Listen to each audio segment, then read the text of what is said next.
I'm going to introduce Walter Greenleaf, and it's a pleasure to do so. Walter is a leading authority in the field of digital medicine and medical virtual reality technology. He's a neuroscientist and a medical technology developer with over 3 decades of research and development experience. And he's going to introduce Mark Atkinson. Walter? Well, thank you, Martha, for the kind words, and it's really a pleasure for me to be with my colleagues here with mediaX. And one of the things I love about what Mark's focus has been through Mursion is to make sure that we have the right soft skills to learn how to how to work with each other effectively, understand each other's needs and moods, and how to effectively handle challenging interpersonal situations. A very difficult task. And Mark, I am so excited by the work you do, and really looking forward to hearing your presentation today. Thank you, Walter. And it is a privilege for me to be with you and with Martha and all of the mediaX team members. Jeremy Bailenson, who's also close to the mediaX team, is also on our advisory board, and we feel super close to the work that you all are doing. So we're going to use a few different terms interchangeably, but I'm going to focus predominantly around the act of simulation, because that is first and foremost what we're doing. I'm going to show you here just a sampling of the work that we do kind of in healthcare. And just to give you a sort of a level set for what an avatar in an environment might look at. These might be a nursing home, it could be an examination room, it could be a pharmacy, it could be in a health and wellness center. But Mursion's core work is simulating the challenging conversations that we have at work. And we do so in a very wide range of contexts. So healthcare is a big area where obviously from the initial licensure of doctors to the work that people are doing, we are actually working with doctors and nurses right now, both around licensure and around getting clinical experience, because so many nursing programs now can't give nurses access to facilities where they can get their clinical hours done. So we do simulations to get clinical experience. But we work in corporate learning. We do a lot of work around diversity, equity, and inclusion. We work in the armed forces, largely around leadership, but there's been huge issues around sexual harassment on the frontline forces, where difficult conversations are very much at the heart of what leaders have to do in order to promote growth. We train frontline service workers in everything from hospitality to healthcare to a wide range of fields, and we do a lot of work in safety as well. We're going to do three things today. I'm going to talk about where we use humans and where we use artificial intelligence in our system in two areas: in the delivery of simulation, and then later in the talk, I'm going to focus on how we use both around presenting early data around learning analytics, because so much of the power of AI is to provide meaningful data for folks. So I'm going to sort of start on the right-hand side of this equation and tell you that obviously all of the spoken dialogue is done by the humans. We do it that way because it's just not possible to get natural language processing to be as responsive, to cut through all sorts of dialect and other challenges that we have today. Although we believe NLP programs are making enormous strides, given the huge variety of scenarios that we do for our 150 clients, we probably have upwards of 700 scenarios that we're doing in real time across the globe in multiple languages. But we also use the human in this human in the loop system to supervise and improve the machine learning algorithms. So we are going to launch an environment, and unbeknownst to the rest of you, have impressed upon Jason to be a volunteer. And Jason is going to do a simulation, and I will turn it over right now and let our host, Bennett, talk us through what we're about to do. So on to you, Bennett. So you're going to be talking to Linda, and she is generally effective. She's smart, dedicated, and passionate about her work. Recently, she's responded with hostility towards some team members. You've witnessed it in several team meetings. You also just heard that Linda frequently loses her patience with her colleague Lee when trying to solve problems quickly. The desired outcome is to understand the situation and get Linda's agreement on a plan moving forward. Okay, thank you. Hi, Jason. How are you? Hi, Linda. I'm doing good. Thanks for taking time to come in and see me.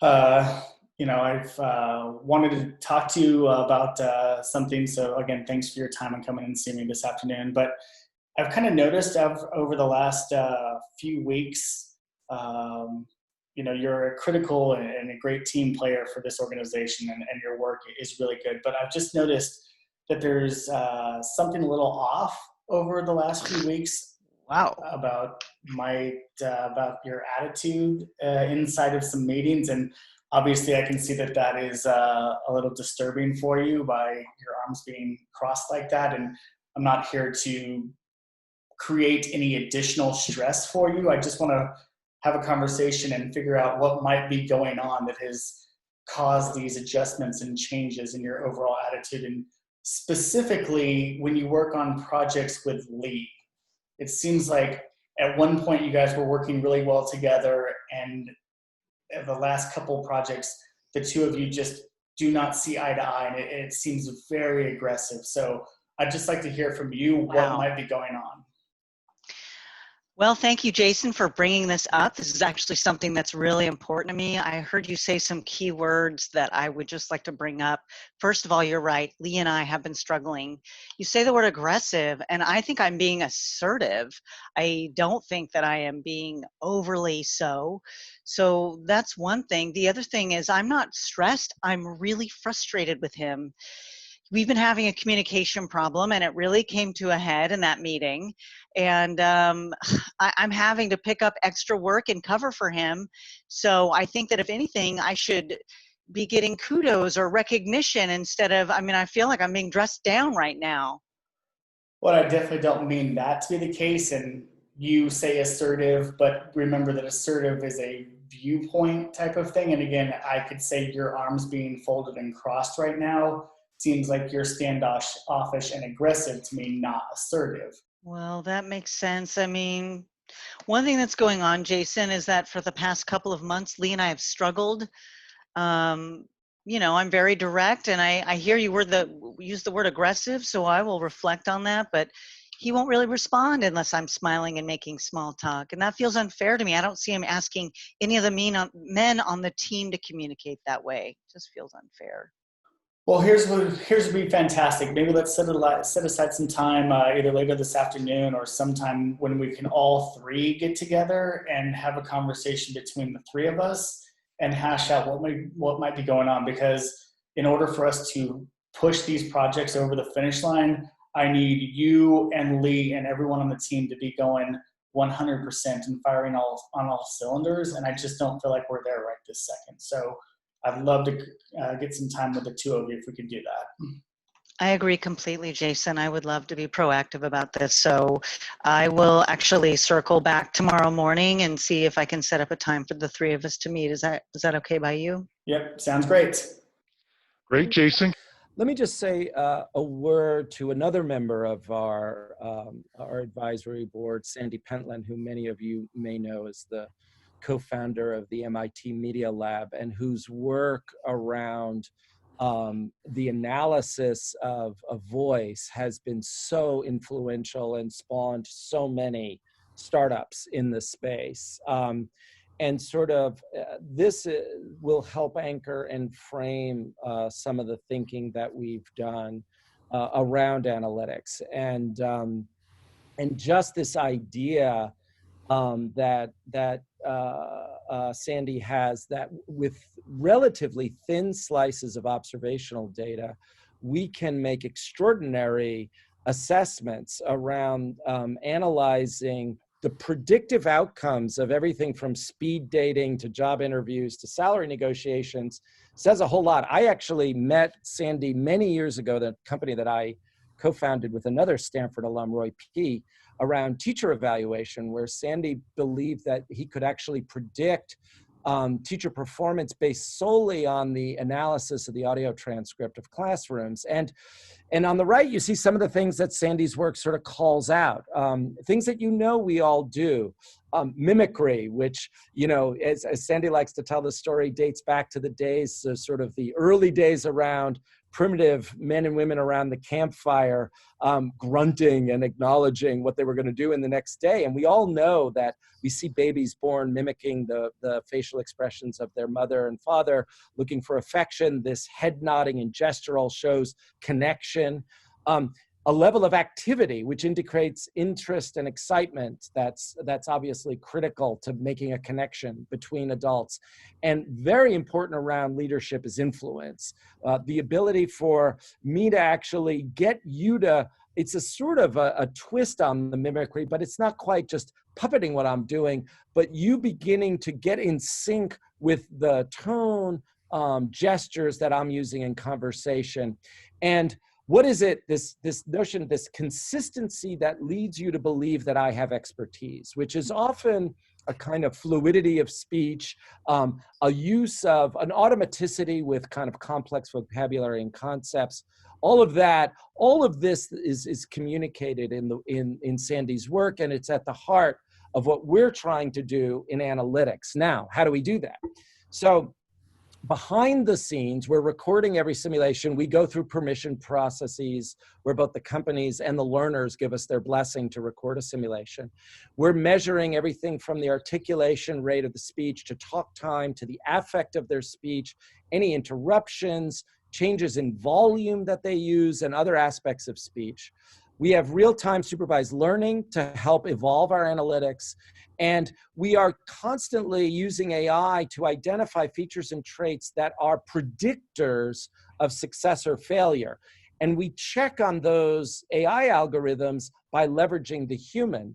And the human does a little bit of what you saw in the scenario just now, which is in addition to actually driving and get the simulation and giving you feedback, they are using a kind of a joystick behind the scenes that you're not privy to, where much like the way focus groups in a political debate rate the candidates by saying what they like and don't like as each candidate speaks, our folks are sort of rating whether or not you're connecting or tracking to them, as the literature says, or whether or not you're alienating, estranging, insulting, or otherwise not tracking to them.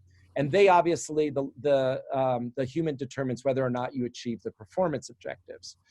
And at the end of that scenario, this is not UI, this is functional display that I produced this so that you get a sense of how the data is coming out. So you have real-time video being played. And here you have a kind of performance. This is the joystick rating that's going on behind the scenes. So if I'm starting the scenario, I might be neutral at the beginning, and then I'm negative because something I've said has kind of alienated the learner on the other side. Or the learner has said something to alienate me. I'm now the sim specialist. And now, but I'm really now connecting at these parts, and I move back to neutral. And we will ask the learner, in order to see their recording, to do the same thing. And what we're really interested in are gaps. We're not interested in whether you're tracking or not tracking, but we're interested, I call it the bad dating moment. But at the end, the final measure for us is, did we actually change behavior?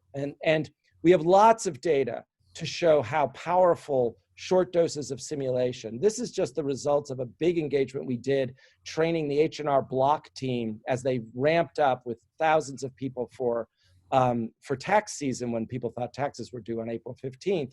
There they put everybody through training, and half the group they put through our simulations. H&R Block had a normal customer dissatisfaction rate of about 93.5.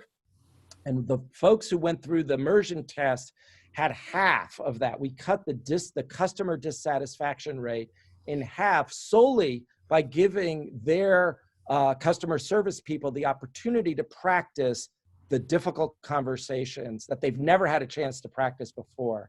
It's just a wonderful tour through the research that you have been leveraging to deliver something that's very, very timely. Training is a wicked problem, and training in quarantine is made even more difficult. Right now, educators and human resource professionals, trainers around the world are trying to figure out how training is going to take place in the future, how education will take place in the future.